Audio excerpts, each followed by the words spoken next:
Państwa, bardzo serdecznie wszystkich witam na wykładzie z cyklu Visiting Professors Wydziału Architektury Politechniki Krakowskiej.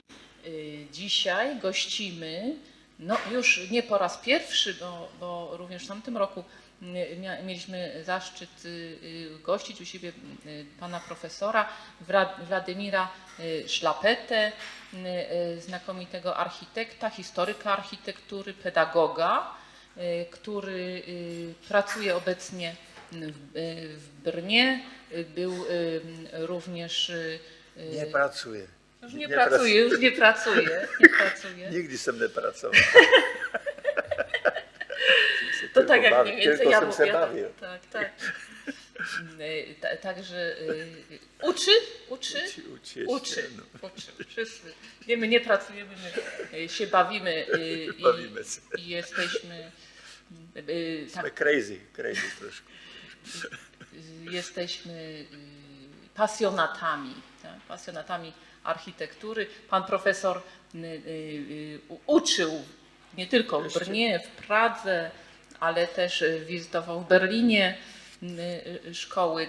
Jest fantastycznym wykładowcą, pasjonatem i znawcą wielkim architektury modernistycznej, w szczególności czeskiego funkcjonalizmu.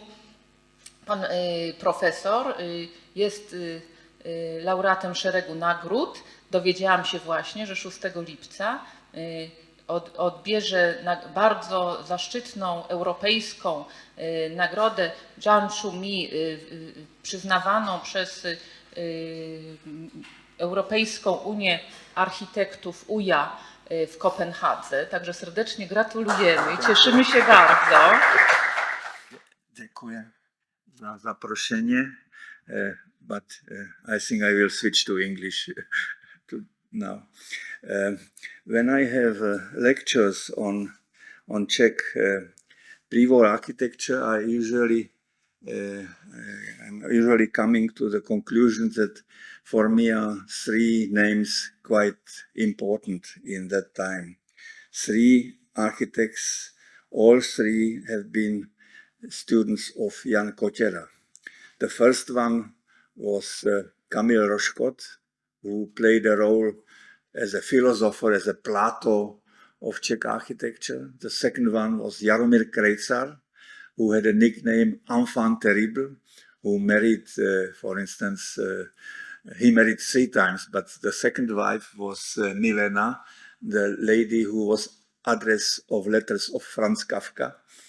And then the third wife he taken from Moscow because she has known what is going on with Stalinist terror in 30s. He worked 2 years with Ginsburg in Moscow on sanatorium in Kislovodsk. And the third one is only one who is coming from Moravia, from the most beautiful province of Czechoslovakia, Bohuslav Fuchs. You can see his face when he was young architect. He was born in a very small village in the region of Valašsko, Wallachia. And so he was surrounded by folk architecture, and also he was confronted as a child already with the work of Dušan Jurkovič, who was a Slovak architect who operated in Bohemia, Moravia, and Slovakia, and who built, for instance, these beautiful 2 restaurants in Pustevny in Beskedy Mountains. And he played such a role like Witkiewicz in Zakopane style in Czech Republic, in Bohemia, in Moravia, and also later in Slovakia. He was not very good student at the beginning. He was thrown out from secondary school because he was a rebel and edited a journal where he criticized Austrian Empire. So then he moved to Brno to technical high school, which had very high prestige. And there in Brno, he was again confronted with the work of Dusan Jurkovic. This is a own house of Dusan Jurkovic in the suburbia, in the west end of Brno, and also with one of the very first buildings of new coming star in Prague, Josef Gočar. And he studied with Professor Jaroslav Siřiště, who was later also professor of my father. He was a very beloved professor. And at that time, he also worked in the office of Professor Siřiště. Professor Siřiště built a town hall in a small city, Bučovice, approximately 40 kilometers from Brno. And in his private time, he made sketches. When he was 18, he did sketches like this. This is very beautiful, and it is really very similar to the building of the town hall of his teacher, Jaroslav Siřiště in Bučovice. But it was only the very, very modest start of his splendid career. He then has gone at the beginning of work to Prague and worked as a mason. And somehow he succeeded to escape from the army. He was not active in the army, so he saved maybe 2 years of his life minimally. So then he was the youngest student between all when Kočera has accepted him in the School of Architecture of Prague Academy of Fine Arts.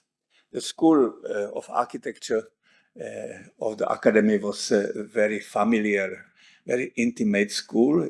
School was accommodated in the own villa of Jan Kočera. In the last floor was Kočera private studio, and this window was from the atelier where have been accommodated students. So it was very, very intimate dialogue with the teacher in beautiful villa in Vinohrady, which is a noble middle upper class district in Prague, where is also located, for instance, Church of Jože Plečnik, etc. Interesting was that Kočera was a very close friend of Plečnik. And Plečnik lived only 3 houses besides in the house where lived mother of Jan Kočera. And there is a correspondence how Plečnik is bringing from Slovenia very good red wine and sending 20 bottles of wine to Kočera, etc. The correspondence is a mixed between Slavic languages and between German. It's something like Slavic Esperanto between them two. He worked also in the office of Kočera, and there are some early projects. The below one is a school project for observatorium, and later he worked 2 years in the office of Kočera. Kočera was very generous, so he usually given commissions to his collaborators. For instance, early buildings of Fuchs are tourist chalets in our mountains. Masaryk chalet at Sherlich is on the border to Poland in Orlické hory, and Klostermann chalet is in Šumava in Böhmerwald on the border to Bavaria. Romantic, beautiful chalets, which are still very, very popular. It was start of his career at the moment when was arising new national style of Czech rondo cubism, sometimes also titled sausage architecture, because these facades are so decorative, like there would be hanging and clad sausages, Wiener Würstel or sausages, Krakowskie salami, etc. But it was a very short period, and as you see on that small picture, Czech architects looked already to Netherlands, to Holland, because Holland was neutral country. So they have rented cabrio autobus and they have gone by cabrio from Amsterdam to Hilversum to visit Willem Marinus Dudok, the chief architect of Hilversum, who played at the time big role European-wide. I think also Romuald Good looked to Holland at that time because he also built a lot in Warsaw with simple brick facades. And so it was something like a turning point. And Fuchs, when he left the office of Kotela, he founded a partnership with Josef Štěpánek, his classmate, and they received the first success in a big competition for regulation of Letná Plateau. In concurrence of best Czech architect, they got an award, and this project was published, and you can see how they already transformed this static, very strong style of Rondo Cubism to more dynamic form, especially in the upper perspective. You can see how they changed these volumes of roofs, etc. And then they built a really phenomenal work, which they never published. They built a power plant in a small Moravian village. It is an interesting story because at first the project did Pavel Janák, the prominent representative of Rondo Cubism, and his power plant looks like Palazzo Pitti, like Italian Renaissance. But then the client was not satisfied, so he asked these two young architects, and they changed it to more dynamic form. I think they already looked to Berlin to see what is doing Bruno Taut with a group, Die Gläserne Kette, with Scharoun and with brother Luchartz, etc.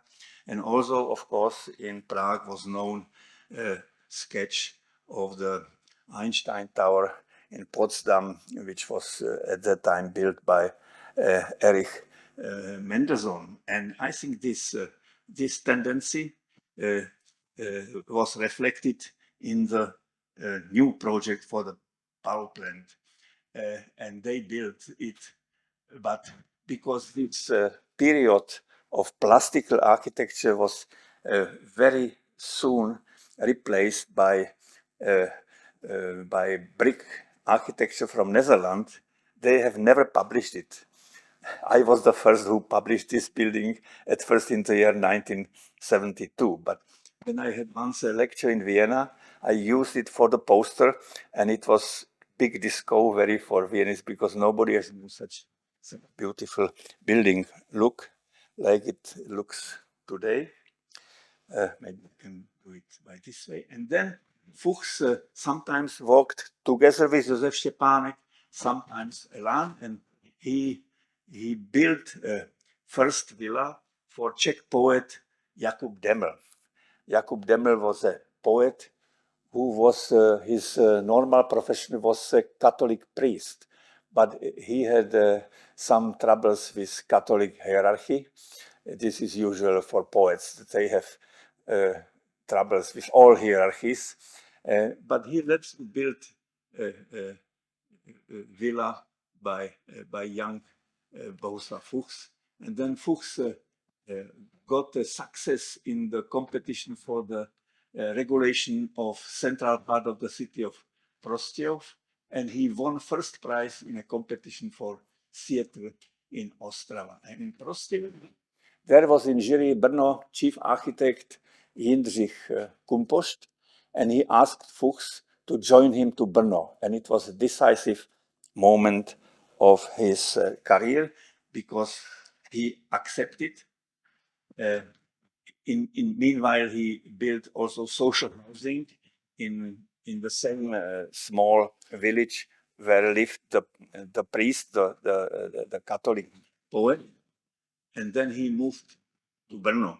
Štěpánek remained in Prague. He was regarded as the most talented pupil of Plečnik and also of Kotěra, but he has built nothing in Prague. And Fuchs opened his door in Brno and he built everything. So it was a big difference between them. Two, they still kept partnership and they did some project in Prague for the regulation, especially for regulation of Manes Bridge. This is a lesser city, Malá Strana, and the entrance from Manes Bridge. They won this competition, and that's why they have been invited also for competition for, I don't know how to say in English, Umspannwerk in German, transformation for electricity in this plot here.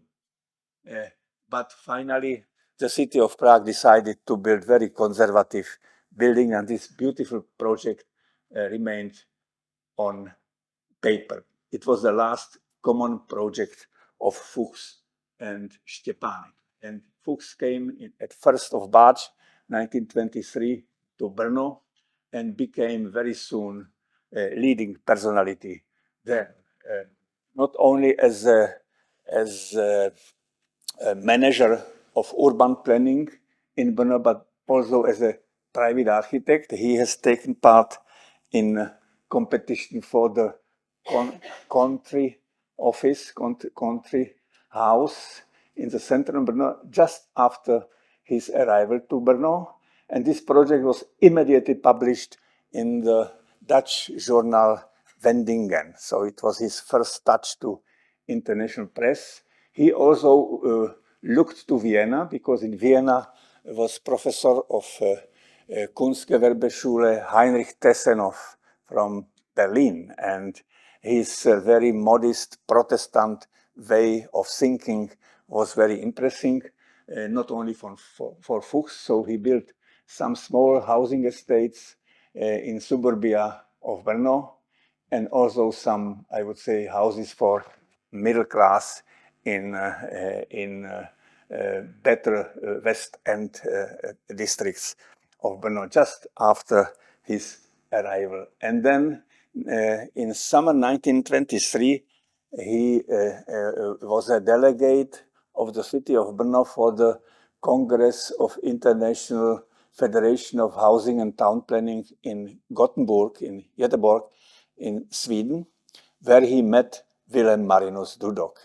And Dudok was published broadly in Czech journal, and it found reflection immediately in the work of Fuchs. By the way, back from Göteborg, they stopped in Weimar to see the first international exposition of architecture conducted by Walter Gropius, and then Fuchs built the slaughterhouse and small factory in Bystrice, which was very close to village where he was born. And then also he got a prize in a competition for the Brno Fair. This project was not accepted for the execution, but Fuchs built several pavilions at the Brno Fair, and also as a farewell from Dutch influence, he built the funeral chapel at the Brno Central Cemetery. Here you could see this influence of Dudok and Dutch architecture, but also of, I would say, Unity Temple designed by Frank Lloyd Wright in Oak Park 20 years earlier. This is the interior, and in a similar way, he also competed for Prague crematorium, however, without success. 1925, in Brno, organized a big set of lectures of leading architects. The first one was Dutch architect Jacobus Oud. The second one was Walter Gropius. The third one, Corbusier. And next day,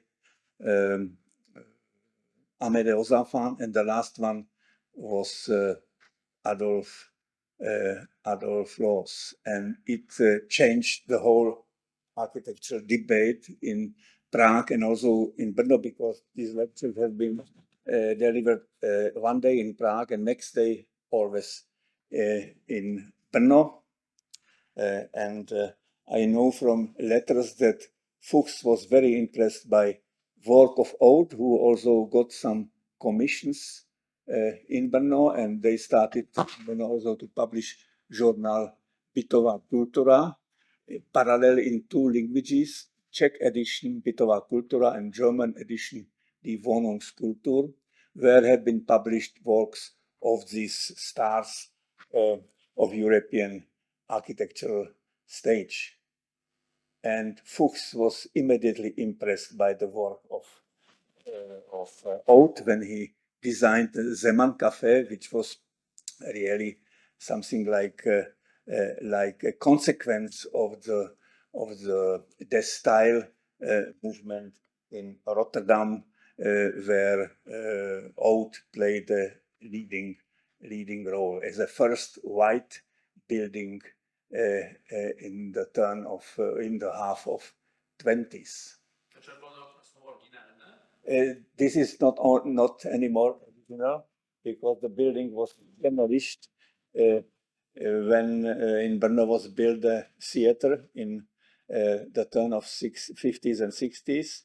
But after the Velvet Revolution, the building was built again by the son of Bohuslav Fuchs, I think 142 meters away at the same belt, green belt of the center of Brno. So it's already photographed after the reconstruction.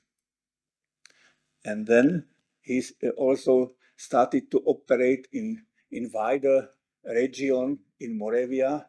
He got the second prize in competition for the central part of the bath of the spa Luhačovice. And in Luhačovice, he immediately got a commission to build 4 small private sanatoriums, which have been immediately broadly published by Karel Teige in Prague, and they are still there, quite popular. And in 1927, he won highest prize in a competition for the regulation of the city of Brno. The main idea was,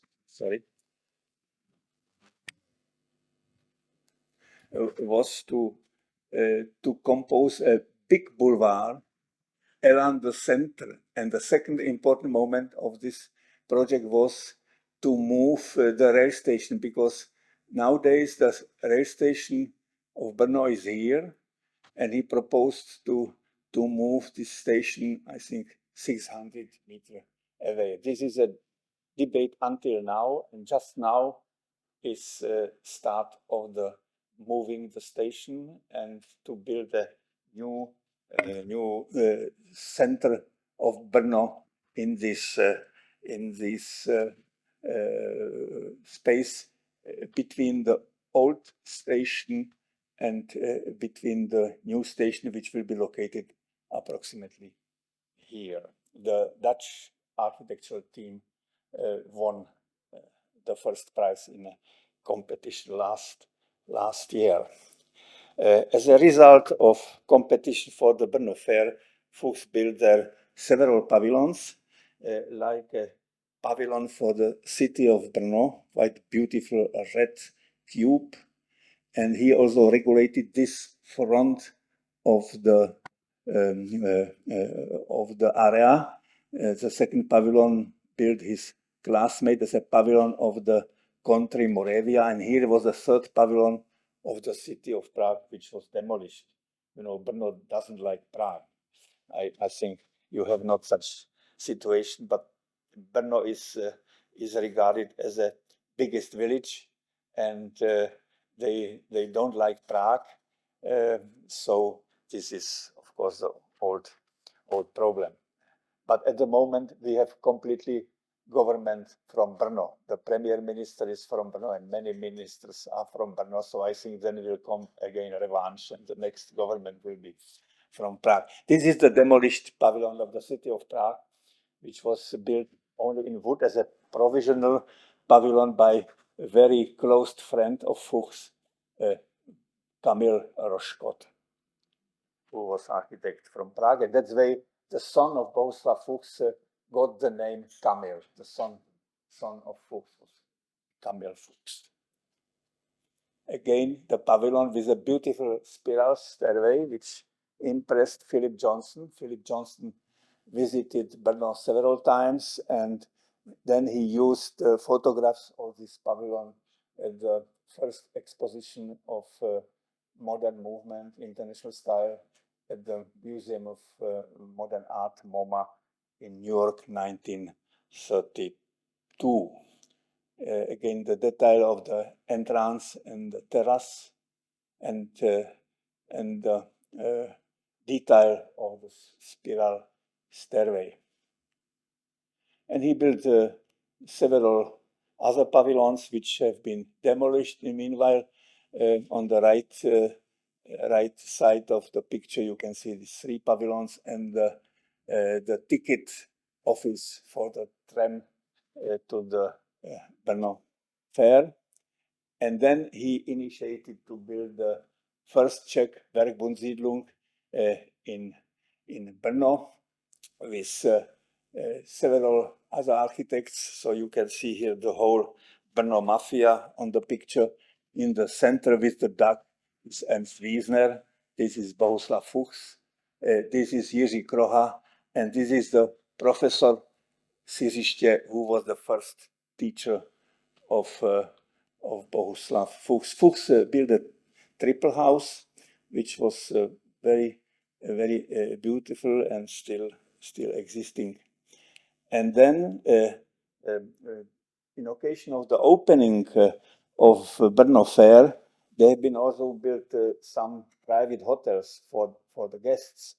And Fuchs built at that moment Avion Hotel, which is one of his masterpieces, because the plot is only 8 meters 35 centimeter broad and 34 meter deep. And at that situation, he developed really a brilliant interior space where you could overlook the whole space from the gallery in the 4th level through the whole body of the house to the entrance. And this cafeteria in the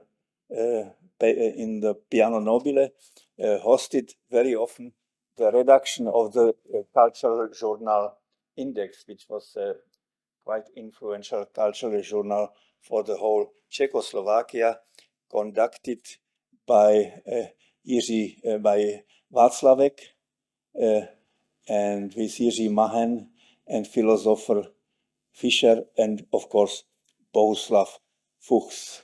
Interesting is also fate of these people, because Jiří Mahen committed suicide at the day when Germans occupied Czechoslovakia. E.L. Fischer, who translated Schopenhauer, escaped to Netherlands and lived in Netherlands during the war. And after the war, he was founding rector of Politechniki University in Olomouc, in my native city. And Václavek was shot after the assassination of Reinhard Heydrich, the Reichsprotector and Gestapo chief from Germany, who was liquidated by Czech partisans sent it from London. Only Bohuslav somehow survived. And here you can see the facade again, and this beautiful view through the whole body of the building. The building was just now removed, and I think it's again a popular place to stay overnight. I stayed there once with Peter Zuntor, but before the renovation. It was in very shabby shape, but we preferred to stay in Avion Hotel. This is the interior, which was, of course, very sophisticated, decorated by mirror walls, which somehow evade impression that the space is bigger. And also the lighting was interesting because there was light from the side where was a courtyard here from that side, and then from the ceiling through Luxferry bricks. So again, the cafeteria with tonnet chairs and mirrors. This is a picture just after the reconstruction. And now the side lighting in original photograph. And now you can see also the cover of the journal Index, which was edited by this redactional team. And then at the same year, he started to build his own house. It's quite interesting story because it's somehow Fuchs' answer or reaction on the Citroën house by Corbusier with a living room, with a two-store part of the living room and gallery. And look on the plan. It was not a solitaire house, but it was a double house. Here was built second half by a little bit more modest way for his parents-in-law. And there is a rumor that there was a door here. Here was a door between two houses. But one day the door was closed because I think two ladies in one kitchen never work very well. But it is not the end of the story. Then in 50s, Fuchs had political troubles, so he had to sell his house, and I think the parents-in-law died, so he moved to this more modest part of the double house. So when I visited Bohuslav Fuchs, it was on that divan or on that sofa, but this sofa was located here because he moved to the second part of the house, the last part of his life. The house was beautiful, decorated, for instance, with a cubist picture by painter Emil Fila, and on the gallery was a very nice library.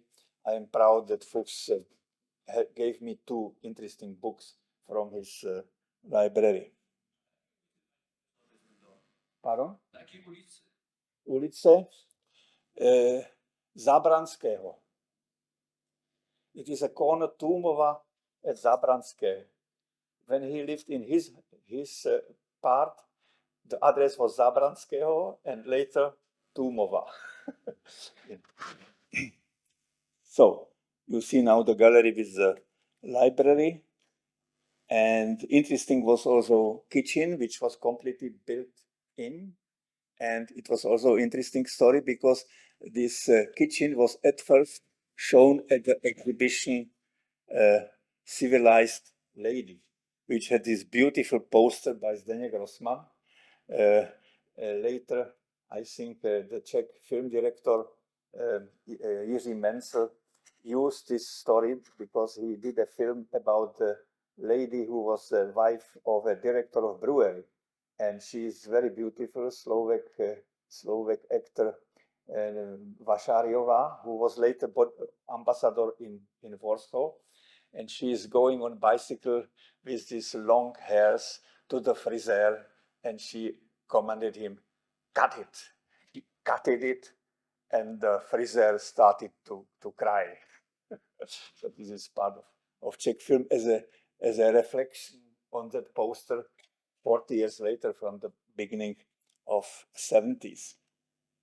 There are some other projects by Fuchs.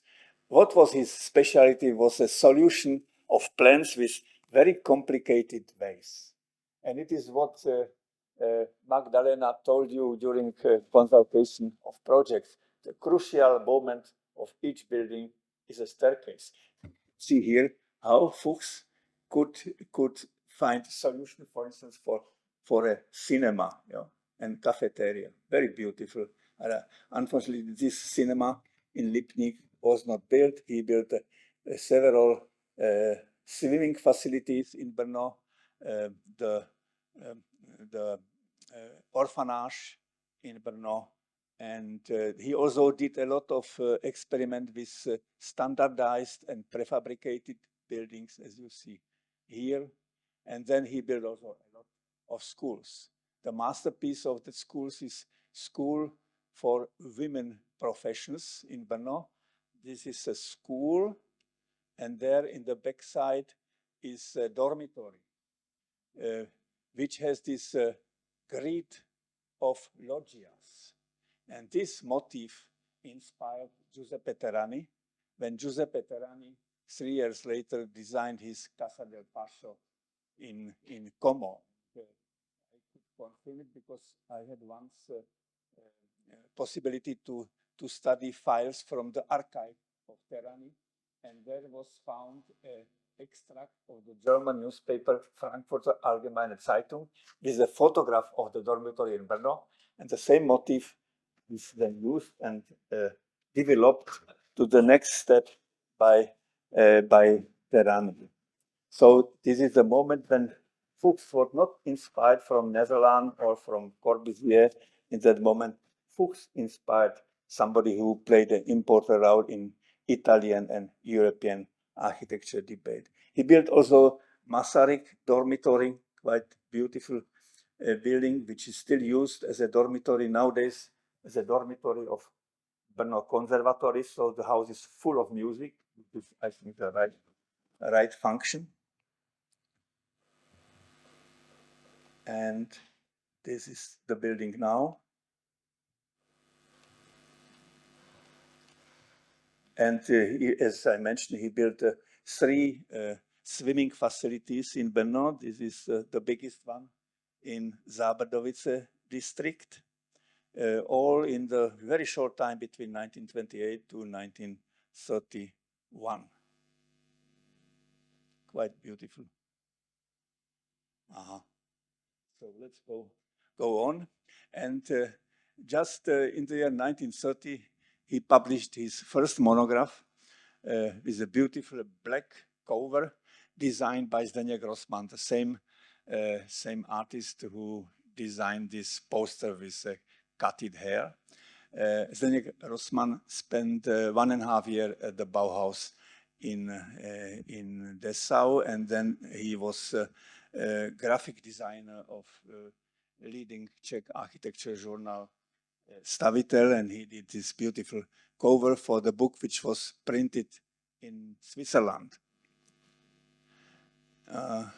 This is interesting case. Then the competition for the Moravian Bank. Fuchs got the second prize. Second prize got Wiesner, and the third prize got Jan Wiesek. But look what happened later. Because of the problem of nationalities, the bank wanted to have 2 architects, one German-speaking architect, it was a Jew, Ernst Wiesner, and one Czech, it was Fuchs. So finally, these 2 got a common commission to build the Moravian Bank. But look on the facade of the third prize, it's Jan Wiesek. And what happened later?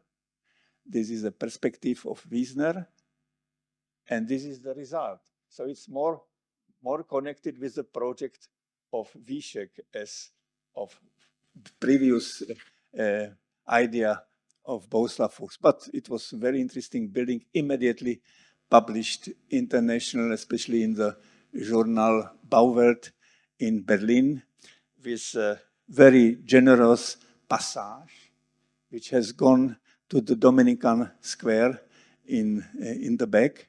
Interesting is that Bolsheviks have closed the passage because they wanted to have control over the main square of Brno in the case of protests or rebellion of Brno citizens. Now it is again opened. The back facade, already unfortunately with new frames, which are a little bit thicker as the original one. No? And then original photograph. And I had a privilege that I could photograph even in the bank building because we have done a film about Wiesner, and I used it that I photographed internet, which is quite beautiful in material. I think it was also contribution of Wiesner, who was connoisseur of marble from Italy.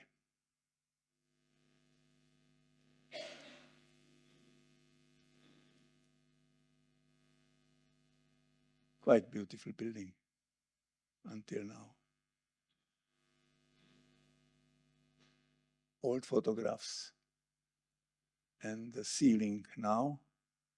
Now some other projects for the Alpha Passage, which was then executed by one builder, not by Fuchs.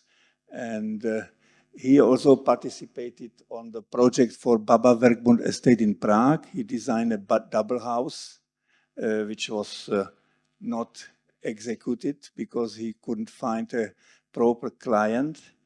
And then here you can see the cover of the Journal Stavitel, designed by Zdeněk Grossman, again the same designer. And on the right side, exposition of Czech Werkbund and Czech industrial art and industry in Stockholm, designed by Fuchs and graphic designer Ladislav Sutnar.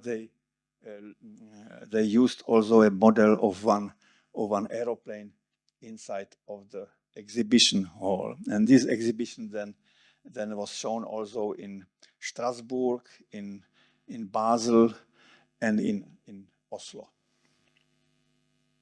There are some other competition designs. Fuchs was an opponent of the conservative project for the Brno University district. From this huge project of architect Alois Driag was built only Faculty of Law, and Fuchs attacked this master plan. So he designed several projects for modern buildings in that area. Nothing was built. At first, at the end of 30s, Fuchs built their military command, which I will show you later. In the turn of 20s and 30s, he also built two saving banks. The first one in Třebíč, and a similar one the same year in Tišnov.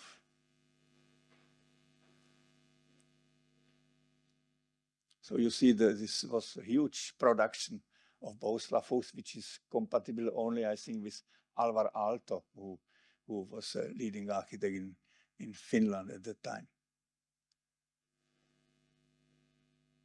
And in Slovakia, he got a fantastic commission to build a sanatorium Morava under the hill Lomnický štít, which is the second highest hill in Tatra, but from the southern south, not from Zakopane, from the Slovak side. But anyway, it's interesting location because I was initiated in that area during holidays of my parents. So it was a terrible punishment for them because 9 months later, twins have been born, my sister and me, under the hill of Lomnický štít. These are the terraces.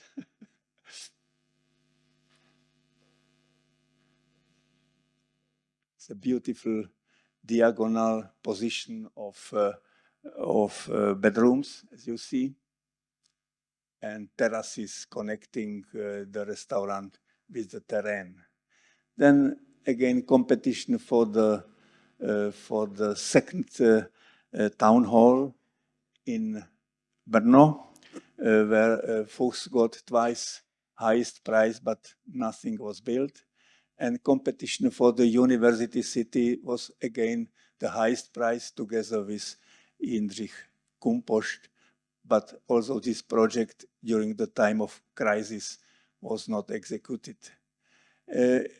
He won again the master plan of Brno 1933, and here is coming again the idea of the movement of the main station of Brno. And he built also some smaller department stores in various cities. Again, you can see here his mastery, how he found solution with staircases, complicated way. This is in Ostrava, in the main square Ostrava, besides of Baťa store. Maybe you know Ostrava. And the other project for Ostrava 1933, where was exhibited his work in the House of Art. Again, very interesting solution on very narrow plot. In the half of 30s, he slowly moved to organic way and more romantical way of architecture.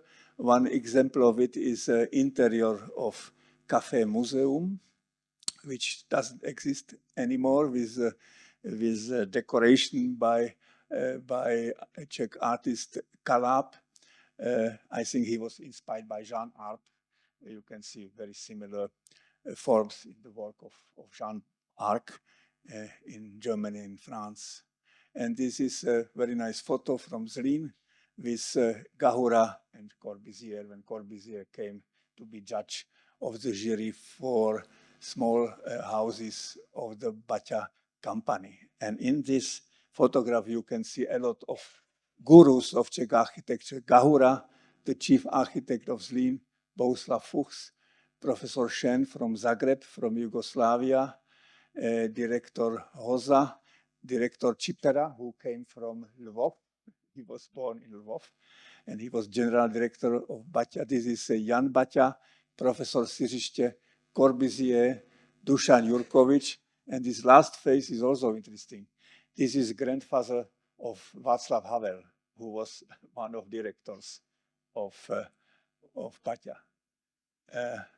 The contact with Baťa then was developed, and Fuchs with Kumpoš did special research about the regulation of the whole Czechoslovakia. Of course, at that moment, Zlín, the Baťa headquarters, should be the main central point of the whole traffic in Czechoslovakia, and they published the book, The Way to the Economical Revival of Czechoslovakia.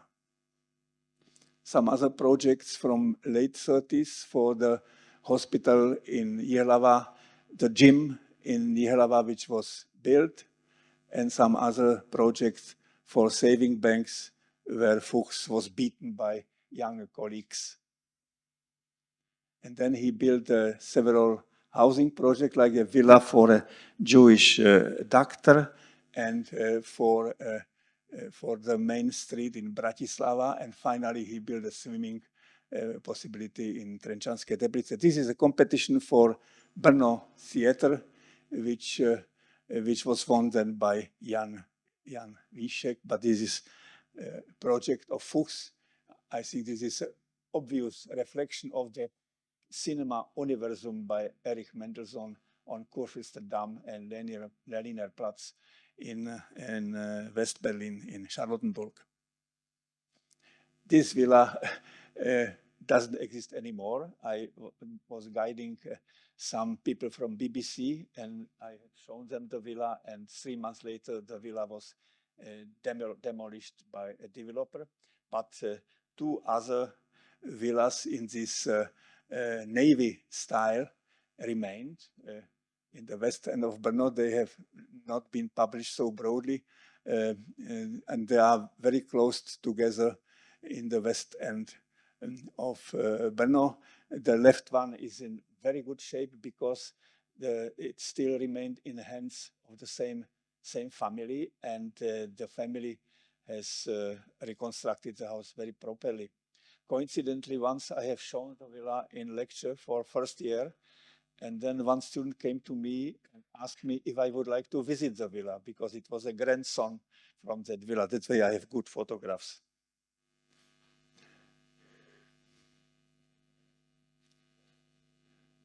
So, in 1935, he won competition for master plan of the spa Trenčanské Teplice in Slovakia.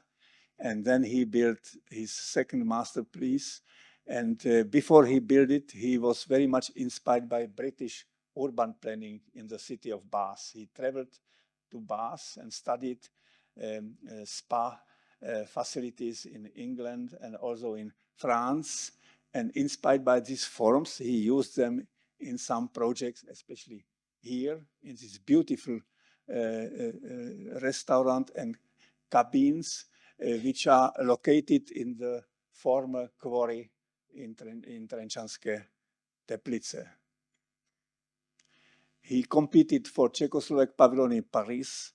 There he was beaten by Krejcar, and for the competition in New York, he was beaten by Camille Rochecott. This is the pavilion by Rochecott in New York, and they have these projects by Fuchs, both very nice, but he lost it. And these oval or rounded forms he also used in the new military command of the land Moravia in the district of University, where he had heavily attacked the conservative projects, as I mentioned before a minute. Details of this military command, which is now used as a University of Defense. So they are educated officers of our army. As I read now, we have not so efficient army as Poland. We have 25,000 soldiers, we have 60 generals, and we have 3 aeroplanes. Before the war, we had 950 aeroplanes against Germany. Now we are very poor. So I think without Poland and other allies, we would not survive Russian attack. Staircase. And that was the next competition for the law court, just opposite side of the military command. Fuchs used the same form to design very special space there, but of course everybody recognized it is Bohuslav Fuchs, so he lost the competition, and there was built very banal building. Fuchs also founded a little factory for industrial design, and for this factory also he founded a little journal, magazine Aka. Only 2 issues have been printed, and they propagated Corbusier and also furniture of Alvar Aalto, which was possible to buy in Brno at that time. And he organized also Siam East Europe meeting in Brno and Zlín, and this will be interesting for you. Look where it is. This is Madame Helena Circus, and this is Šimon Circus. And this gentleman, besides Bohuslav Fuchs, is Roman Piotrovsky, architect who built a very nice office building on Pilsudski Boulevard in Gdynia. And he was later Minister of Building Industry in Poland and also Ambassador of Poland in Eastern Germany. Somebody told me that he was the best minister of this field in the whole history of Poland after the war. And Madame Mandro, the owner of the Chateau La Sarraz, also visited Brno at that time. And this is another picture from that meeting. In front, you can see Bohuslav Fuchs proudly showing Vesna School and dormitory. And this lady is again Helena Circus and Šimon Circus and Roman Piotrovsky at the terrace in Brno. These are 2 projects which are connected with my family. My father did a project with Fuchs for municipal baths in Olomouc, but it was already 1938, so that's why the project was stopped, unfortunately. And then there was a competition for concert hall in Ostrava. Fuchs got the 2nd prize, and my father and my uncle got the 1st prize, but of course, again, because of the war, nothing was built. There is a project of Fuchs for a big university hospital in the west end of Prague, Motol Hospital, where he got the 2nd prize.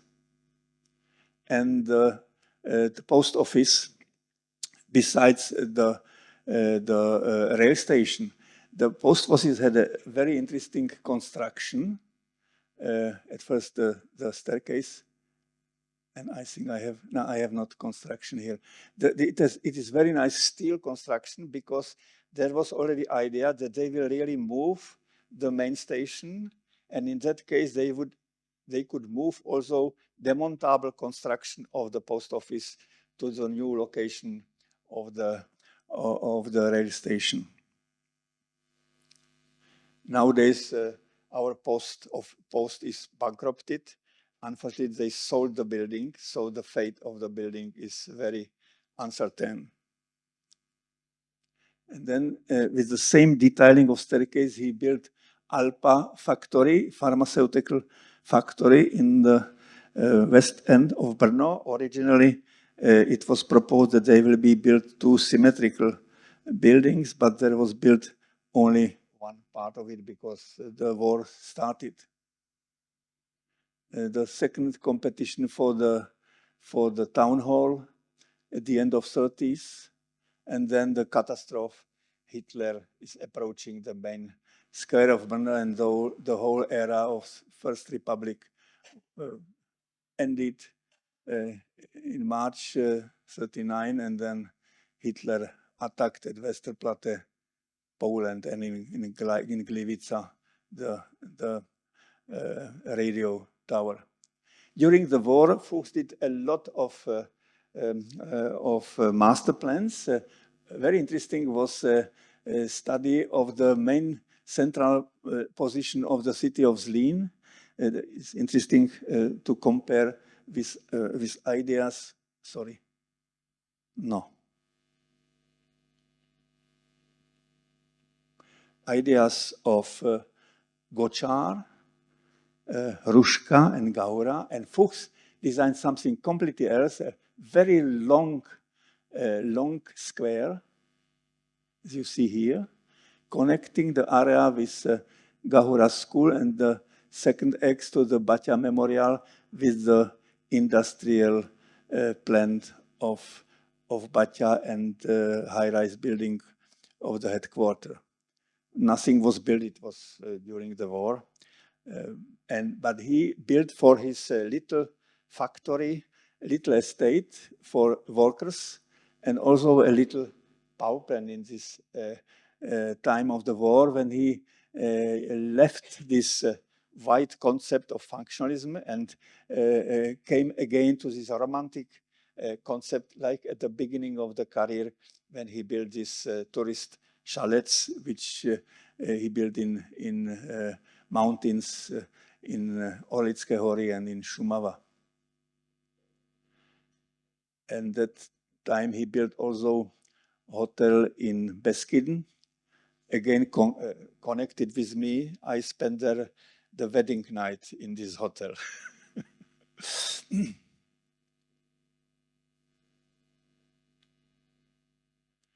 And then he celebrated 60th birthday of Pavel Janák. This is Pavel Janák, Mrs. Janák, Mrs. Fuchs, and Bohuslav Fuchs, and Ladislav Žák, and my teacher, Jiří Šturza. It is 1940. And then after the war, he did only small things. He couldn't get the bigger commission, but he became the leading professor of Brno School with Professor Bedřich Rozenal, who was a little bit younger. The both have been later kicked out by communists from the school. And Rozenal, even he was jailed 2.5 years in Prague in such known BASO project. There have been so many architects jailed that they founded office in the criminal office for architects.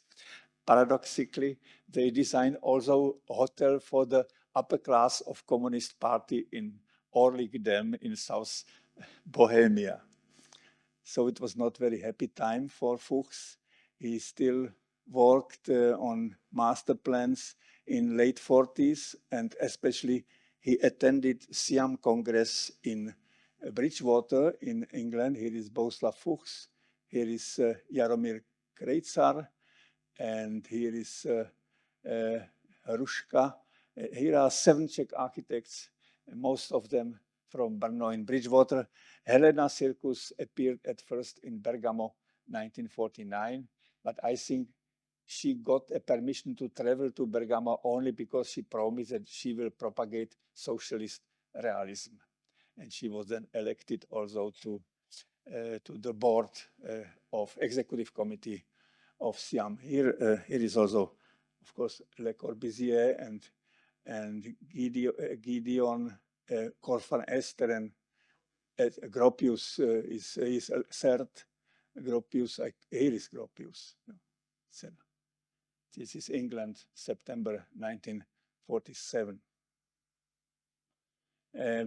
They published then Czech contribution to this Congress in the journal Block as a special number. It was already 1948, so slowly end of the era. The last competition was the Ministry of Post in Prague. Fuchs had the most interesting design, but the commission got another architect who then was a director of socialist common state office, and it was in fact the end of Fuchs' career. He built still the bus station, but only fragment of bus station in Brno.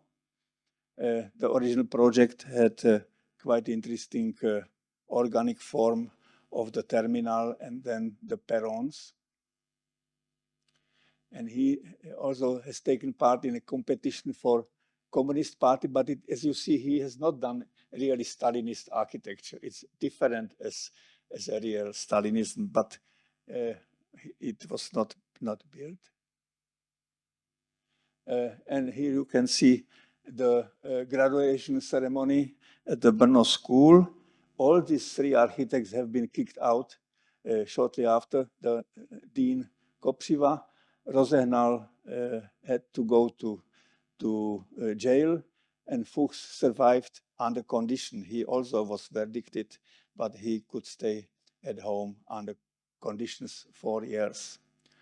And this is the hotel which Rozehnal designed in Criminal for upper class of Communist Party, which was built in a little bit modified form. This is a real paradox. But in 60s, Fuchs got some satisfaction because he could publish his monograph, 1966, and 1965 he won competition for the surrounding of National Theatre. It was a big success, and I remember I was in first semester, and Fuchs had a lecture on Corbusier. Corbusier died just before, so that's why they organized Corbusier lecture. Fuchs came from Brno, and he got at the beginning of the lecture standing ovation. It was somehow comeback for him after nearly 20 years in diaspora. And then he won also with his son competition for department store in Znojmo, which was built in early 70s and opened after his death. And this is Fuchs during the visit of Richard Neutra in Brno 68. And here is Fuchs giving a speech for the special conference on Tugendhat in the year 69, already after Soviet occupation. And I think I can show you the last picture now. These are my connections with Fuchs. He engaged me to cooperate with him on the Kotera exposition just when I was finishing my studies. He mentioned my collaboration in the catalog and dedicated me this catalog very, very specially. And then this is his congratulation to my graduation ceremony from 30th June 62. And he found for me a job in National Museum of Technology. Because of that exposition, he has known that there will be a position, and I think 9 months later I got this position. So I am very grateful to Bohuslav for the start of my complicated life story. So I thank Bohuslav Fuchs again for his contribution to my life. He was a great man, with full of energy. If he would live in liberty, he could build more also after the war, like Alvar Aalto did it in Finland, which was a free country. So excuse me that I have kept you so long time here, and dziękuję bardzo. Do widzenia.